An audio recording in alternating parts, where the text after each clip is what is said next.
Well, Council President Roger Berliner has championed a bill which would require a utility to file a vegetation management plan, including a consumer bill of rights before tree trimming on private property. But this week, the county attorney issued an opinion that suggests that this bill conflicts with state law. Mark, there really are two issues here: PEPCO's right to trim vegetation that threatens utility lines and the rights of private property owners. What's more important, trees or power? Well, I'll go with the power, and I think part of what's at stake here is the right of other neighbors, of whoever objects to having the tree trimming, to have the trees trimmed so that they can have continuity of service during the course of the summer. If they don't trim the trees and a tree falls down, then service is interrupted. But if they trim the trees, the county council and the citizens get mad about the kind of job they're doing. How's PEPCO going to handle this?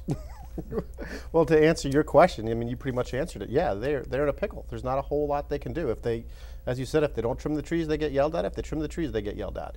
I think the pendulum just kind of swings from one side to the other. So what's happened after all the power that's been lost and people losing power in hot summer for days or weeks or 10 days, however long it's been, now the pendulum has gone. We got to cut down all the trees. We got to cut down all the trees. And now what's happened is people have realized, well, you can't cut down all the trees because people get upset. So there's got to be a happy medium somewhere. And I think that pendulum's got to swing back a little bit, just to make it make sense. Just use some common sense. Jim, how do you reach a happy medium when the choice is fairly draconian? If you don't trim and the tree falls down, boom, you're out of power. But Casey, you know the old phrase, a man's home is his castle?